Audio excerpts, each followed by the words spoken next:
Hello students, हम लोग ने शुरू किया था अपना अध्याय अरस्तु।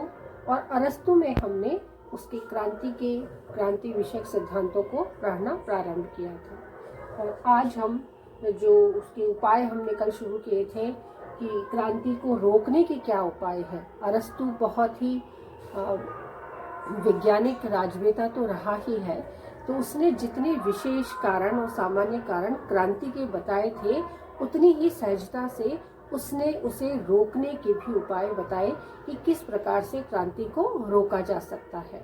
तो क्रांति को रोकने के लिए उसने जो उपाय बताए थे उसमें से 8 उपायों को हम कल पढ़ चुके हैं।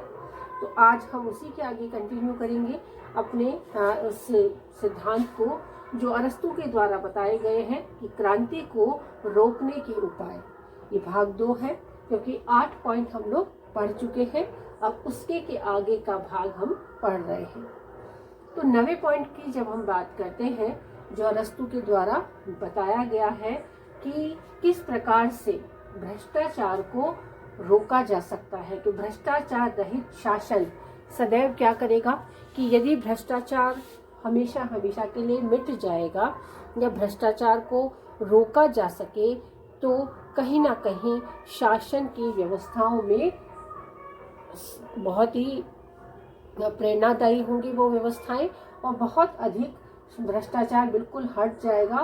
तो क्रांति का उपाय जो है वो बिल्कुल ही स्पष्ट रूप से नजर ही नहीं आएगा कि जहां क्रांतियां शासन को बहुत ही कुचल देने का प्रयास करती है, बहुत अधिक महत्वाकांक्षी लोग जब होते हैं शासन सुविधाओं में साथ में, तो उनकी महत्वाकांक्षाओं के समक्ष ये जो क्रांति है वो चिंगारी बनते बनते उससे आग लगने में जरा सी भी देरी नहीं लगती है। तो अरस्तु का मानना है कि यदि भ्रष्टाचार रहित शासन होगा तो क्या होगा, क्रांति उत्पन्न ही नहीं होगी।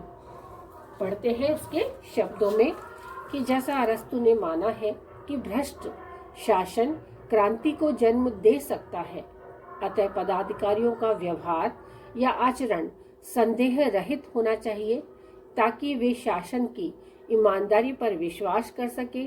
सार्वजनिक धर्म का निर्वाह का भी वे पूरी ईमानदारी से पालन करें। उनके आय और व्यय का पूरा पूरा ब्यौरा होना चाहिए जिसमें गबन व अपव्यय का कोई डर न हो। तो हम देखते हैं कि भ्रष्टाचार किस तरीके से वर्तमान में भी अपनी जड़ें जमा चुका है और कई लोग चाहे हंसी में ही कहें कि भ्रष्टाचार अब शिष्टाचार की उपमा देने लगे हैं उसको। तो ये बहुत ही गलत कार्यविधि थी जिसे अरस्तु ने बहुत पहले से ही भांप लिया था।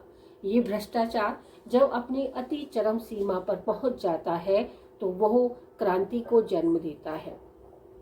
अतः अरस्तु का मानना था कि जो भी उच्च पदाधिकारी हैं उन पदाधिकारियों की आय और व्यय पे पूर्ण नियंत्रण होना चाहिए। वो क्या कहाँ कहाँ अपने धन का अब व्यय कर रहे हैं उस पर पूरी नज़र होनी चाहिए और उनके कार्यविधि में कार्यविधि और कार्यों के संचालन में जहाँ भी कहीं गड़बड़ियाँ नजर आए तुरंत उनसे वार्तालाप करनी चाहिए ताकि क्रांति उत्पन्न होने में एक नियंत्रण बना रहे कि क्रांति उत्पन्न ही ना हो। और जब शासन व्यवस्था में भ्रष्टाचार होगा ही नहीं तो क्रांति भी नहीं होगी और लोगों की महत्वाकांक्षाएं भी नहीं बढ़ेंगी। यदि हम वर्तमान की बात करते हैं तो भ्रष्टाचार इतना अधिक बढ़ चुका है कि कोई भी व्यक्ति सामान्य रूप में इस बात को स्वीकार कर लेता है कि यदि काम करवाना है तो पैसे तो लगेंगे, तो पैसे तो देने ही है। यदि पैसे नहीं दोगे तो वो काम भी नहीं होगा, वो वहीं का वहीं अटका रहेगा। इसलिए भ्रष्टाचार रहित शासन क्रांति को रोकने का एक महत्वपूर्ण साधन है। अगला पॉइंट की तरफ बढ़ते हैं कि विभिन्न वर्गों में संतुलन। अरस्तु का मानना है कि यदि वर्गों में संतुलन नहीं होगा, वही कि यदि उच्च वर्ग के लोग बहुत अधिक हो जाएंगे तो भी समाज में संतुलन की व्यवस्था नहीं रहेगी। यदि निम्न वर्ग के लोग बहुत अधिक बढ़ जाएंगे तो वहाँ तब भी समाज में संतुलन की व्यवस्था नहीं रहेगी। लेकिन यदि तीनों ही वर्ग, उच्च वर्ग, मध्यम वर्ग और निम्न वर्ग में संतुलन बना रहेगा तो कहीं भी क्रांति की जो एक गंध आने लगती है कि हो सकता है कि विचारों के विरोधाभास से या असंतुलन के कारण क्रांति उत्पन्न हो सकती है। तो इस क्रांति को रोकने के लिए अरस्तु ने कहा है कि जब जब बुद्धिजीवी वर्ग का हनन हुआ है, हम सभी को ज्ञात है कि समाज में एक वर्ग ऐसा अवश्य होता है जिसकी कोई ना कोई जिसकी कोई ना कोई ऐसी कोई चुभने वाली बात होती है जिससे वो असंतुष्ट होता है, कि समाज में असंतुष्ट लोगों का एक वर्ग होता है और वो वर्ग हमेशा से ही क्या करता है, क्रांति को हवा देने का कार्य करता है। तो अरस्तु का मानना है कि यदि वर्गों में संतुलन होगा तो इस क्रांति को रोका जा सकता है। अरस्तु का मानना है कि राजनीतिक स्थायित्व को विभिन्न वर्गों में जो संतुलन है वह राजनीतिक स्थायित्व को जन्म देता है। अतः शासन का कार्य विरोधी गुणों वाले लोगों को दिया जाना चाहिए ताकि राज्य में संतुलन बना रहे। कि जब भी कभी विरोधी विचारों वाले लोगों को समकक्ष रखा जाता है तो कार्यों में और अधिक गतिशीलता आती है। सुनने में बड़ा अजीब लगता है लेकिन ये वास्तविकता है कि जब दो विरोधी विचारधारा वाले लोग एक दूसरे के संपर्क में आते हैं तो एक दूसरे की खामियों पर उनकी विशिष्ट नजर रहती है और उस त्रुटि को सुधारने में शासन क्या करता है, अपना सहयोग देता है और उस सहयोग से ही शासन व्यवस्था में संतुलन बना रहता है। ऐसा अरस्तु का मानना था। अगला पॉइंट है उच्च पदों पर विदेशियों की नियुक्ति नहीं। कि कई बार ऐसा देखा जाता है या सोचा या समझा जाता है कि विदेशियों पर विश्वास करना थोड़ा मुश्किल हो जाता है कि शासन व्यवस्था में यदि उच्च पदों पर विदेशियों की नियुक्ति कर दी जाए तो कानून, शासन और शासन व्यवस्था की जो मुख्य मुख्य संस्थाएं हैं वो सब विदेशियों के अधीन आ जाएंगी और विदेशियों के अधीन होने के कारण क्रांति का जो कारण है वो एक महत्वपूर्ण कारण बन सकता है। कि हो सकता है कि विदेशी कोई धीरे धीरे गुप्त कार्यवाहियां कर रहा है और शासन व्यवस्था को हानि पहुंचाने का कार्य कर रहा है। हो सकता है, संभव नहीं है हमेशा ही ऐसा हो, लेकिन अरस्तु का ऐसा मानना है कि यदि उच्च पदों से विदेशियों को दूर रखा जाए तो शासन में क्रांति को अति संभव जो है उसे रोका जा सकता है कि क्रांतियां होने की संभावनाएं लगभग न के बराबर हो जाती है। अरस्तु ने कहा है कि राज्य में विदेशियों को उच्च पदों पर नियुक्त नहीं करना चाहिए क्योंकि कभी कभी अधिक महत्वाकांक्षी या प्रभावशाली विदेशी राज्य के लिए संकट बन सकते हैं। अतः शासक को संविधान के प्रति ईमानदार व योग्य व्यक्तियों को ही नियुक्त करना चाहिए।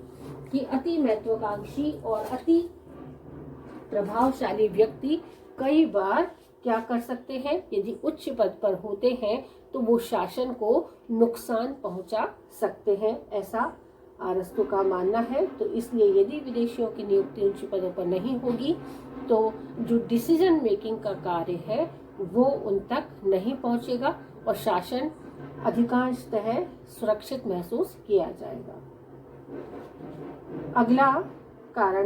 अगला उपाय है छोटे व महत्वहीन समझे जाने वाले परिवर्तनों पर दृष्टि। अरस्तु का ऐसा मानना है कि यदि हम छोटे छोटे से और महत्वहीन समझे जाने वाले कुछ परिवर्तनों पर यदि ध्यान नहीं देते हैं, उस पर दृष्टि हमारी कभी जाती ही नहीं है, तो वो कभी कभी चिंगारी का काम कर जाते हैं और क्रांति उत्पन्न करने में सहभागिता उनकी होती है और वो महत्वहीन समझे जाते हैं। तो यदि उन पर दृष्टि जमाए रखें, इन छोटे छोटे परिवर्तनों पर जो हमें महत्वहीन नजर आ रहे हैं, लेकिन उन पर भी यदि दृष्टि जमाए जाए तो क्रांति को काफी हद तक रोका जा सकता है। अरस्तु का मानना है कि शासक को कानून के छोटे से छोटे उल्लंघन को भी नजरअंदाज नहीं करना चाहिए, क्योंकि इससे कानून की अवज्ञा के बीज रोपित हो जाते हैं।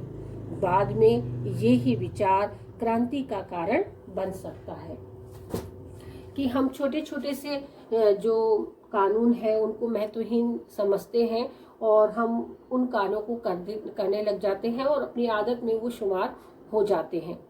तो ऐसे कारण महत्वहीन अवश्य है, लेकिन क्या होता है कि इससे आदत पड़ जाती है कानून का उल्लंघन करने की, कि बीज ही ऐसे रोपित हो जाते हैं कि हमें कानून का उल्लंघन करना है। तो जब धीरे धीरे छोटे छोटे हम कानूनों का उल्लंघन करेंगे और उसके बाद जब हमारी आदत हो जाएगी तो हम बड़े कानूनों का भी उल्लंघन कर सकते हैं।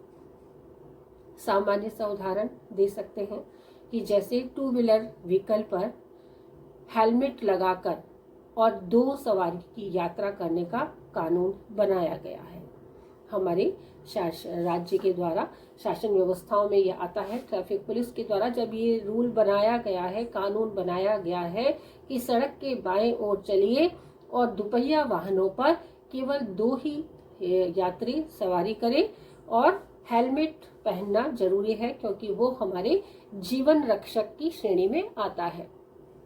लेकिन हम बहुत आसानी से उन बंदों को गिन सकते हैं जो बिना हेलमेट के और एक एक बाइक के ऊपर 2-2, 3-3, 4-4, 5-5 तक लोग बैठे होते हैं और उसके बाद सामान भी होता है उनके पास, कुछ हाथों में थैलियां वैलियां जो भी है, बैग वगैरह उनके हाथ में होते हैं। तो ये कानून का उल्लंघन नहीं है क्या कि छोटी सी उल्लंघन से कहीं उनके जीवन पर वो भारी ना पड़ जाए? तो ये महत्वहीन समझे जाने वाले प्रश्न कई बार क्रांति को जन्म देते हैं। चालान भी कटते हैं, लेकिन फिर भी लोग बहुत आसानी से उल्लंघन करते हैं, तो ये गलत है। ये कहाँ कानून में लिखा है कि जो भी व्यक्ति गुटखा खाते हैं उसकी पीक कहीं भी थूक सकते हैं? ऐसा कहीं कुछ लिखा नहीं गया है, लेकिन सामान्य सी बात है, लोग बाग खिड़की खोलकर बस में सफर कर रहे हैं और वो पीक थूक देते हैं। बस भी गंदी हो जाती है, पीछे वाले यात्री को भी उसका भुगतान करना पड़ता है। तो ये छोटे छोटे महत्वहीन समझे जाने वाले प्रश्न हैं, लेकिन ऐसी बातें झगड़ा को जन्म देती हैं, क्रांति को जन्म देती हैं। तो यही उपाय है कि ऐसे समझे जाने वाले परिवर्तनों पर भी पूर्ण दृष्टि लगाई जाए, जिससे क्रांति को रोका जा सके। क्रांति की रोकने का अंतिम उपाय है शिक्षा, कि शिक्षा ही वो चीज है जो नागरिकों में उत्पन्न होने वाली क्रांति को रोक सकती है। जैसे कुछ व्यक्ति बहुत ही उग्र व्यवहार के होते हैं, छोटी छोटी सी बातों में उग्रता उनमें आ जाती है और उस उग्रता को वो सहन नहीं कर पाते और वही उग्रता कई बार क्रांति का कारण भी बन जाती है। तो अरस्तु का ऐसा मानना है कि शिक्षित नागरिक क्रांति को रोक सकते हैं, वो शासन पर उसका प्रभाव ना पड़े उससे पहले ही उसे रोक लेते हैं। अतः नागरिकों में शिक्षा की जो ऊंचाई है उसे अवश्य मानना चाहिए और प्रत्येक नागरिक शिक्षित हो ऐसी व्यवस्था करनी चाहिए कि शिक्षा द्वारा ही राज्य के नागरिकों में राज्य के प्रति निष्ठा की भावना उत्पन्न की जा सकती है। अतः शिक्षित नागरिक क्रांति उत्पन्न होने से पहले ही उसे काबू कर लेता है और जनता को पहले से ही अवगत करा देता है कि इस क्रांति से बहुत अधिक नुकसान भी होने वाला है। तो यहाँ समाप्त होता है क्रांति को रोकने के उपाय जो अरस्तु द्वारा बताए गए हैं। उसके बाद में उसने कुछ विशेष उपाय भी बताए हैं जो शासन व्यवस्थाओं के लिए अलग अलग है। जैसे पहले राजतंत्र और कुलीन तंत्र चला करता था। अरस्तु के जमाने में लोकतंत्र नहीं था, लेकिन उसने राजतंत्र के लिए विशेष उपाय बताए कि राजतंत्र में क्रांति को रोकने के लिए क्या उपाय होने चाहिए, और कुलीन तंत्र में भी उसने अलग उपाय बताए कि वो कौन से उपाय हैं जिससे राजतंत्र में क्रांति को रोका जा सकता है।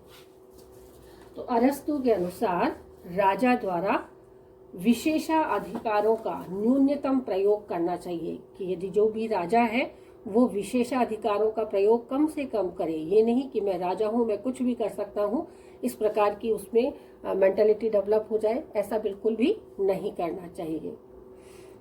कानून का प्रयोग प्रजा की प्रगति के लिए व उन्नति के लिए करना चाहिए। राजा को उदार नीतियों का पालन करना चाहिए। राजा को महत्वाकांक्षी नागरिकों के बीच फूट डालो राज करो की नीति अपनानी चाहिए ताकि प्रजा बेहद सुखद स्थिति में न रहे।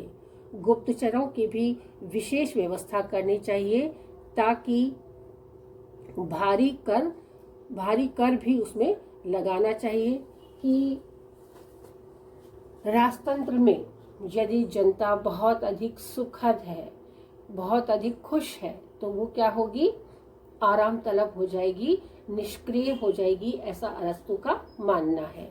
तो अरस्तु क्या करता है कि वो कहता है कि राजतंत्र में सदैव ही फूट डालो राज करो की नीति अपनानी चाहिए कि यदि शासक बड़े बड़े उच्च अधिकारियों के बीच में यदि फूट डाल के रखता है तो क्या होगा, शासन में एक सुव्यवस्था बनी रहेगी कि जनता भी क्या होगी, जनता भी इस प्रकार से कार्य करने लगेगी कि बहुत आलसी नहीं होगी, एक्टिव रहेगी कि कौन क्या कर रहा है, सबके कार्यों पर उसकी नजर रहेगी।